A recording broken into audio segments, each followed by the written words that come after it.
Selamat pagi anak-anak semua. Pagi, Pak. Ya, selamat pagi ya. Sehat pagi ini semua. Sehat ya? Sehat. Iya, semoga sehat semua. Pagi ini ketua kelas sudah hadir. Silakan pimpin doanya. Teman-teman, mari kita berdoa menurut kepercayaan agamanya masing-masing. Berdoa mulai. Doa selesai. Iya, terima kasih Hari ya sudah memimpin doa pagi ini.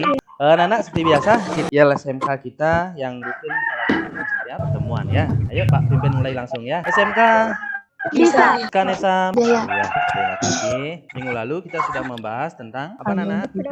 Karbohidrat. Karbohidrat ya. Jadi Karbohidrat. sekarang kelanjutan dari karbohidrat dari bagian makromolekul itu sendiri, yaitu lemak.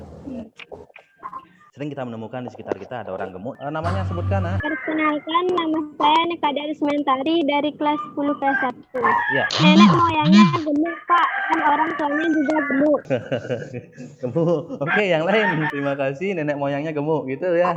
Orang tuanya juga gemuk. Saya Pak. Iya, silakan. Saya atas nama Niputu Eka Juniarti dari kelompok 1. Mengapa ada orang gemuk dan orang kurus? Karena biasanya orang yang gemuk itu kebanyakan makan atau mengemil, Pak. Pengemil, tapi dia aktivitas rendah. Ya, tadi sudah dijawab oleh Ari. Itu kebanyakan ngemil. Kalau nenek moyangnya gemuk, gitu ya. Suka ngemil juga. Oke lah. Seperti itu ya, sederhana sekali bahwa orang gemuk itu sekitar kita ada pengaruh luar dan dalam. Kalau luarnya itu makanan sudah disebutkan tadi. Dia suka ngemil gitu ya. Kemudian pengaruh dalamnya itu faktor gen. Makanan yang beragam ini akan tersimpan dalam tubuh kita. Di bawah sel-sel kulit itu ada sel-sel lemak ya, ada jaringan lemak.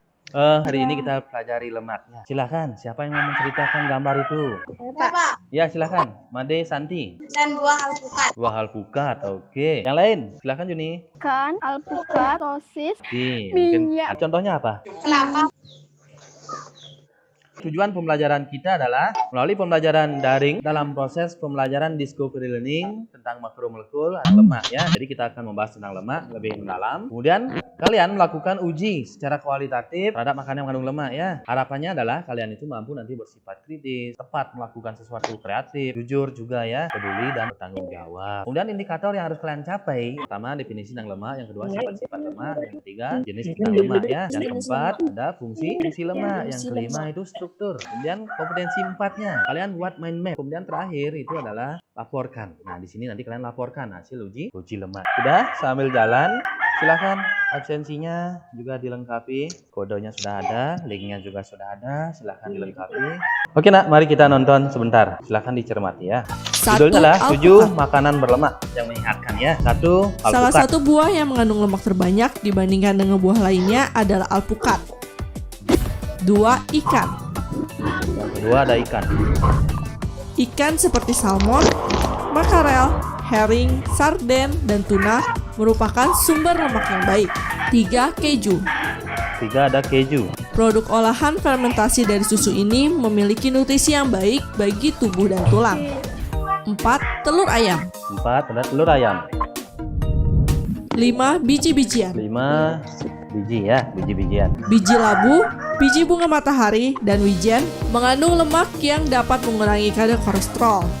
Ada ya, cermati. Lemak jahat biasanya berasal dari daging-dagingan, produk susu, dan beberapa jenis makanan kemasan.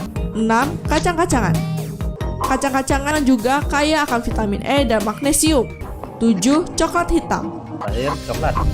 Salah satu makanan sehat yang lezat namun jarang ditemui ini memang tinggi akan lemak. Nah, ini ada contoh makanan yang diuji yang banyak mengandung lemak ya. Pertama itu ada kemiri, yang kedua dipakai kacang tanah, yang ketiga itu dipakai sawi, kemudian ada kentang, jeruk dan santan ya. Alat yang digunakan ada pisau, ada sendok, alat tulis juga ya. Ini tempat pencatatan ya, lembar pengamatan itu ya. Dioleskan di sana ya sebagai kontrol. Ini suara videonya kecil memang. Kemudian kemiri dihancurkan, dihaluskan dia. Yang kedua kacang tanah juga dihaluskan sampai dia benar-benar mengeluarkan cairan di dalamnya. Nanti kita lihat, bandingkan dengan minyak tadi ya. Kemudian yang ketiga itu ada sawi, sayur, itu cukup digores begitu ya. Ada kentang, nah dia mengandung lemak atau enggak. Ada jeruk, terakhir itu ada santan. Setelah semuanya itu didiamkan hingga airnya mengering. Kemudian hasilnya dibandingkan dengan olesan minyak tadi itu ya. Kalau bercaknya sama antara minyak goreng dan bahan makanan yang diuji, berarti dia mengandung lemak ya. Kemiri bercaknya sama dengan minyak goreng, goreng, berarti ya mengandung lemak ya. Yang lain juga sama. Dan ya, sekarang LKPD yang sudah Pak bagikan. Silahkan nak dicermati LKPD itu berdasarkan tayangan video tadi dan juga berdasarkan gambar-gambar yang ada ya. Kemudian bekerjalah bersama kelompok. Pak kasih waktu sekitar 80 menit. Nanti Pak minta sebegitu selesai kalian sampaikan hasil kerja kelompoknya, peta konsepnya, hasil uji lemaknya, presentasikan ya. Respon. Ya, oke.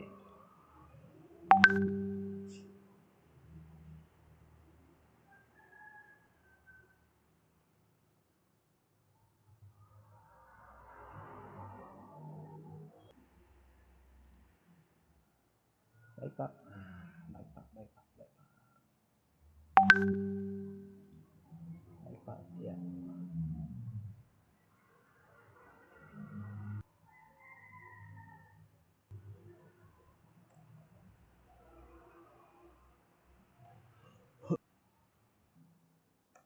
Iya, benar sekali Juni. Wow.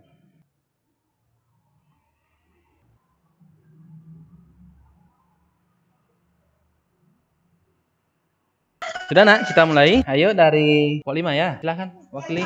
Lemak. Lemak dibagi 4 macam, yaitu sifat-sifat lemak, fungsi lemak, jenis lemak, dan klasifikasi lemak. Sifat-sifat lemak dibagi menjadi 2, yaitu sifat kimia dan sifat fisika. Fungsi lemak dibagi menjadi 2. Jenis-jenis lemak dibagi menjadi 2, berdasarkan sumber dan berdasarkan struktur kimia. Fungsi lemaknya ini silahkan ditambah lagi ya. Berdasarkan struktur kimia dan berdasarkan ikatan kimia. Kan ada itu nak ya. Lagi satu saja. Kelompoknya Widi. Silahkan. Silahkan wakili. Silahkan Widi sampaikan. Kemiri mengandung bekas minyak. Kedua ada margarin, ada bekas minyaknya. Yang ke-9 ada santan, terangan mengandung lemak. Iya, thank you.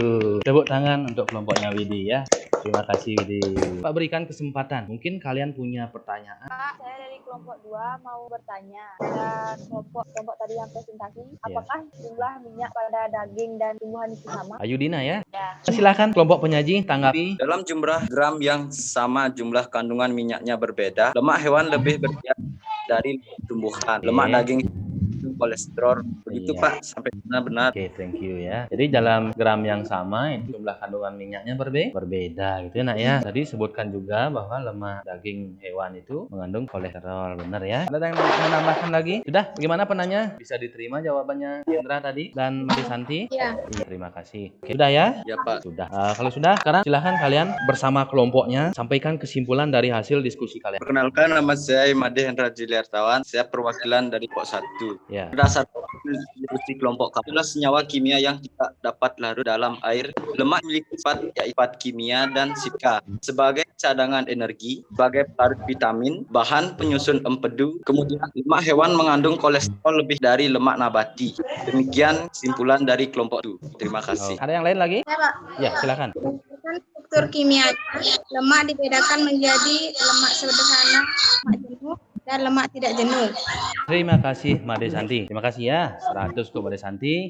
Oke, kalau lupa mohon berikan tanggapan pandangan kalian tentang aktivitas kita belajar hari ini ya, bersama simpulan dari materi yang sudah kalian pelajari. Kenalkan, nama saya Nikade Usmentari dari kelompok 2. Pak mau menyarankan agar jauh-jauh hari sebelum dimulai pelajaran kami diberikan materinya Pak. Oke. Juga diberikan bagaimana cara belajarnya. Karena guru yang mengajar caranya beda-beda Pak. Jadi saya kebingungan. Terima kasih Ari. Memang dalam proses pendidikan itu berbagai metode ada namanya ya. Baik Pak. Kemudian kita hari ini sudah mempelajari lemak ya. Lemak itu sendiri adalah suatu zat makanan yang mengandung unsur karbon, hidrogen, oksigen, ya fosfor juga ada di dalamnya, asam lemak. Lemak berdasarkan sumbernya lemak dibagi menjadi lemak nabati dan lemak hewani. Penyakit terkait dengan metabolisme lemak ada obesitas, lipoprotein plasma. Terakhir lemak dan minyak itu dapat kita uji dengan macam-macam kertas bisa ya, asal bisa dia menyerap air dan lemak. Itu ujinya sederhana, uji kualitatif. Nah ya, setuju ya? Oke, sekarang coba lagi post test sudah Pak sampaikan di kolom chat Zoom ini. Cermati waktunya ya. Pertemuan berikutnya masih tentang makromolekul protein. Sebelum kita akhiri, silakan Pak minta seperti biasa ketua kelas wakili doanya. Doa mulai. Ya, selesai sudah ya berdoa. Demikian anak-anak, Pak ucapkan terima kasih lagi sekali. Selamat siang, sampai jumpa lagi. Selamat siang Pak. Baik Pak. Dadah.